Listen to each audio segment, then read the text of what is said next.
नमस्कार, स्वागत करती हूँ आप सभी का एएनबी न्यूज पर। आपके साथ मैं हूं अमीशा यादव। शुरू करते हैं खबरों का सिलसिला।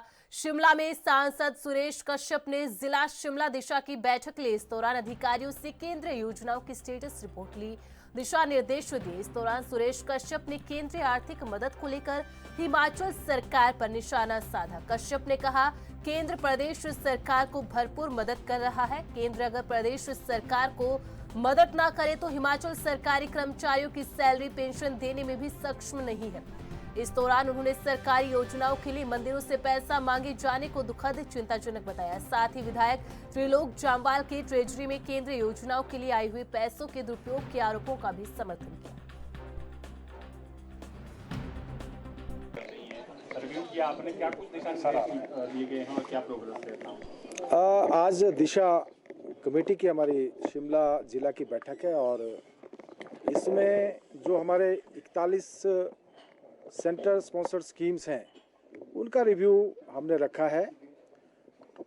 जिस प्रकार से केंद्र सरकार के द्वारा जो विभिन्न योजनाएं हिमाचल प्रदेश के लिए स्वीकृत की गई हैं उसकी क्या प्रोग्रेस है और उसमें हम क्या बेहतर कर सकते हैं, उस दृष्टि से अधिकारियों को दिशा निर्देश भी दिए गए हैं। माननीय मोदी जी के नेतृत्व में जिस प्रकार से हिमाचल प्रदेश को लगातार विकास के मामले में आगे ले जाने के लिए प्रयास किए जा रहे हैं और विशेष रूप से आज के जो हमारी मीटिंग है इसमें सड़कों को लेकर, पीने के पानी को लेकर और बिजली को लेकर, इसके अलावा जो बहुत सारी योजनाएं एम्प्लॉयमेंट से रिलेटेड हैं या एनिमल एग्रीकल्चर से हैं, एनिमल हस्बेंड्री से रिलेटेड हैं, उन सारी योजनाओं का हमने रिव्यू किया है और हमने आवश्यक दिशा निर्देश भी दिए हैं क्योंकि ये फाइनेंशियल ईयर समाप्त होने वाला है।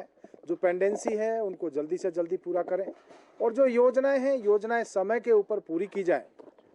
विशेष रूप से पीडब्ल्यूडी विभाग को लेकर हमने ऐसा देखा है कि बहुत सारी योजनाएं पीएमजीएसवाई की जो हैं, क्योंकि हिमाचल प्रदेश तो ऐसा राज्य है जहां पीएमजीएसवाई के तहत जो 50% से ज़्यादा सड़कें बनी है, 51% सड़कें हिमाचल प्रदेश की प्रधानमंत्री ग्राम सड़क योजना में बनी है।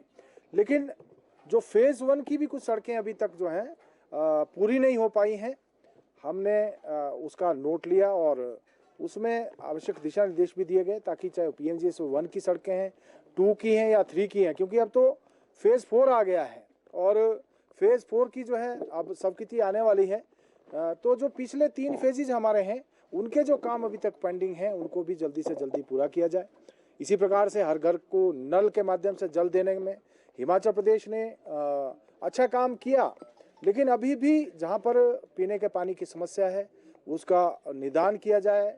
इसी प्रकार से बिजली के विभाग में भी जहां लो वोल्टेज की समस्या है, कनेक्टिविटी की बिजली के कनेक्टिविटी की समस्या है, उसमें भी सुधार। हिमाचल प्रदेश में मंगलवार से 10वीं और 12वीं बोर्ड की परीक्षाएं शुरू होने जा रही है, जिसको लेकर प्रदेश स्कूल शिक्षा बोर्ड ने तैयारियां मुकम्मल कर ली है। मौसम की बेरुखी के चलते प्रदेश के 2 जनजातीय क्षेत्र पांगी, लाहौल स्पीति को छोड़कर बाकी तमाम क्षेत्रों में कल से सालाना बोर्ड परीक्षाएं शुरू हो जाएंगी। इस बार प्रदेश भर में 10वीं 12वीं की परीक्षाओं में 1,95,000 के करीब परीक्षार्थियों की एनरोलमेंट हुई है, जिनके लिए प्रदेश भर में पिछले सेशन 2023-24 के लिए 2,250 परीक्षा केंद्र बनाए गए, जबकि इस बार 2,300 परीक्षा केंद्र बनाए गए, जिनमें 50 परीक्षा केंद्र नए जोड़े गए हैं। इस बाबत जानकारी देते हुए स्कूल शिक्षा बोर्ड के चेयरमैन मेजर विशाल शर्मा ने बताया कि परीक्षाओं में पारदर्शिता बनी रहे, नकल फ्री परीक्षा हो, इसके लिए शिक्षा बोर्ड ने हर साल के मानद इस बार भी खूब सतर्कता बरती है। परीक्षा में नकल को लेकर 0 टॉलरेंस पुलिस से अख्तियार की गई है।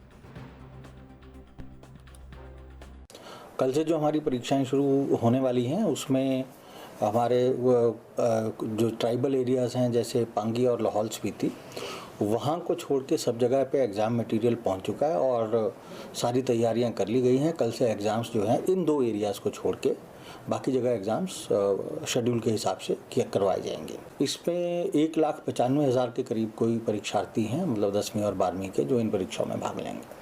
इसमें देखिए, पिछली बार हमारे पास 2,250 परीक्षा केंद्र थे और इस बार 2,300 परीक्षा केंद्र हैं। लगभग 50 के करीब परीक्षा केंद्र नए बनाए गए हैं। इसमें अलग अलग स्तरों पे उड़न दस्ते बनाए गए हैं। एक तो बोर्ड के अपने फ्लाइंग स्क्वाड्स हैं, फिर हमने कुछ टीचर्स की ड्यूटी लगाई है बोर्ड की तरफ से, वो फ्लाइंग स्क्वाड्स अलग से रहेंगे। एसडीएम्स को हमने लिखा है, सभी एसडीएम्स अपने अपने स्तर पे 2-2 फ्लाइंग स्क्वाड्स लगाएंगे। इसके अलावा डिप्टी डायरेक्टर जो इनका इंस्पेक्शन विंग होता है उनके फ्लाइंग स्क्वाड्स रहेंगे, और डायरेक्टर्स दोनों को भी मैंने इस बार अनुरोध किया कि वो भी अपने स्तर पे फ्लाइंग स्क्वाड्स लगाएं। इनकी परीक्षाएं जो हैं, हमारा जो बोर्ड एग्ज़ाम्स एक बार ख़त्म हो जाते हैं तो तब ये परीक्षाएं करवाई जाएंगी। फ़िलहाल जो हमने इसमें निर्णय लिया है वो पहले 3 एग्ज़ाम 8 तारीख तक के जो भी एग्ज़ाम्स हैं उनको हम पोस्टपोन करेंगे, और आगे फिर अगर स्थिति के हिसाब से हम दूसरा निर्णय लेंगे। बट अभी जो हमारी प्लान है सिर्फ पहले 3 एग्ज़ाम्स पोस्टपोन करने की। देखिए, फ्लाइंग स्क्वाड्स के बारे में पहले बात हो चुकी है। सीसीटीवी कैमरास की मॉनिटरिंग के लिए बोर्ड में व्यवस्था की गई है। उसके अलावा एक हमने नई ऐप लॉन्च की है जिसको मैंने पहले भी बताया था, एग्ज़ाम मित्रा ऐप है, उसको हमने कंपलसरी किया है, और उसकी ट्रेनिंग भी जो है हमने सारे स्कूल्स की करवा दी है। तो उसमें जो पल पल की खबर है हमें हर एक एग्जामिनेशन सेंटर की मिलती रहेगी। देखिए, जहाँ तक हिमाचल की बात है, मैं अगर पिछले 2-3 सालों की बात करूँ तो ऐसी कोई हुड़दंगबाजी की कोई जो रिपोर्ट है, कोई कंप्लेंट कहीं से हिमाचल में आती नहीं है। यहाँ पे हमारे एग्ज़ाम के जो एग्ज़ाम सेंटर्स होते हैं उसमें शांति का माहौल बना रहता है। खबरों का सिलसिला जारी है, वक्त है एक छोटी सी ब्रेक का।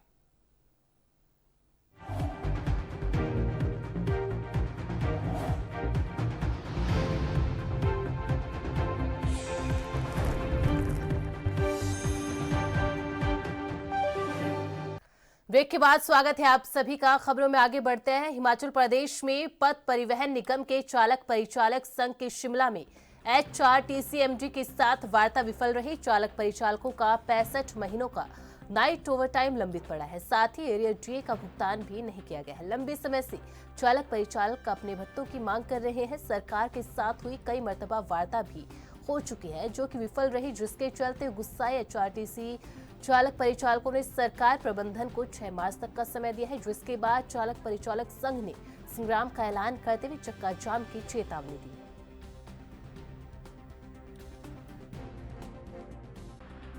ड्राइवरी यूनियन और कंडक्टर यूनियन ने नोटिस दिया था, 15 दिनों का इनको सरकार और प्रबंधन को टाइम दिया था।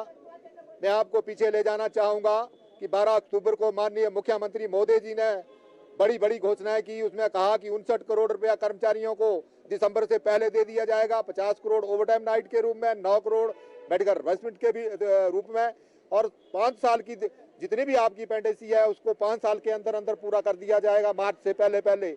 लेकिन जब वो 1 रुपया भी दिसंबर 31 तक नहीं आया तो ड्राइवरी यूनियन और कंडक्टर यूनियन माननीय मुख्यमंत्री मोदी जी से 1 जनवरी को उनके ओक ओवर में उनको बधाई भी दी और उनको रिपीट कराया कि आपने जो घोषणा की थी उसका 1 भी रुपया नहीं आया।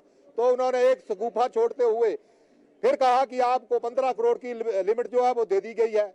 15-18 दिन बीत जाने के बाद हमने 15-18 दिन वेट किया। उसके बाद जो मौजूदा एमडी थे माननीय रोनचंद ठाकुर जी, उनके साथ फिर हमने बात की कि उन्होंने 15 करोड़ देने की बात कही थी, तो उन्होंने कहा कि सिर्फ नोटिफिकेशन आई है, बाकी ट्रेजरी में पैसे नहीं है।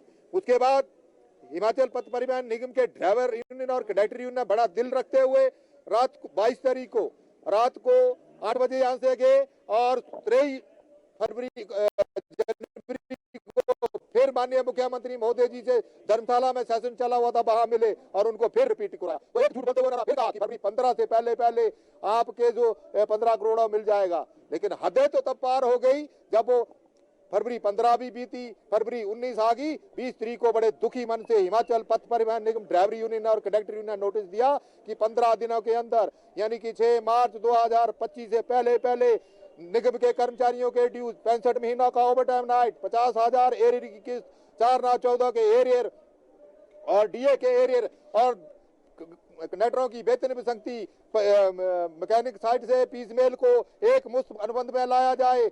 ड्राइवरों की जो सीनियर। लौटेंगे एक छोटे से ब्रेक के बाद।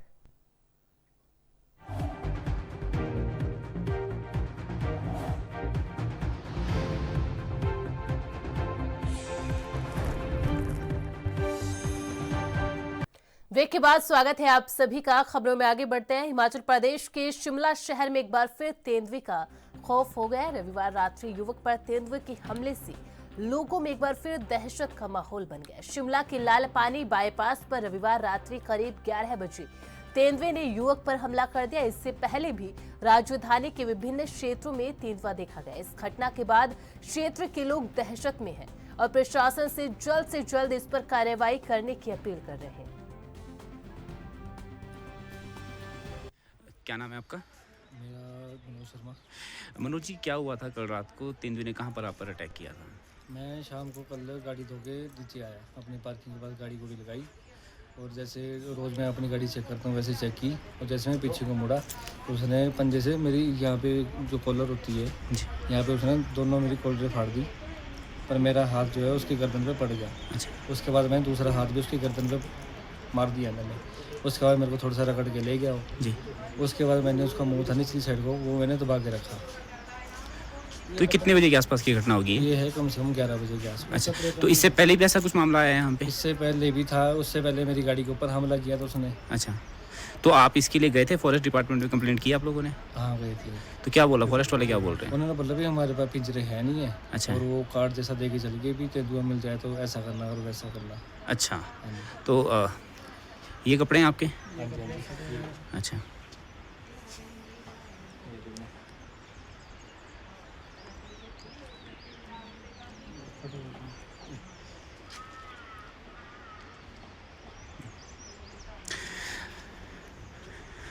आपका नाम क्या है सर? तो सर, ये रात को जो तेंदुआ मिला है, आपने इसके लिए पहले भी कंप्लेंट की है? कंप्लेंट की है, मैं चैम्बर में जाके बोल रहा है डिपार्टमेंट मेरी लड़की गई थी और ज्वाइन किया था मेरा कंप्लेंट करना। अच्छा जी। रिटर्न में एप्लीकेशन दी है जी। और 2-3 दिन के बाद इनके बंदे जो है यहाँ जो चिड़ियाघर टूटीखंड से आए हुए है यहाँ पे। अच्छा जी। उसके बाद वेटनेस करके जाओ पुरते बांट के चले गए, अपना ख्याल रखना वैसे वैसे करके, और बोला DFO को बताते हैं। उसके बाद फिर कोई नहीं आया यहाँ पे। तो कितने दिन हो गए कंप्लेंट किए हुए? 10-12 दिन तो हो गए कम से कम भी। अच्छा, तो इससे पहले और भी लोगों ने देखा है यहाँ पे? और लोगों ने भी देखा है, राम करके बंदे देखते रहते हैं, लोकल देखते रहते हैं, लेकिन जब देखा तो हमने भी, लेकिन हमने कंप्लेन तब की जब इसने अटैक किया है।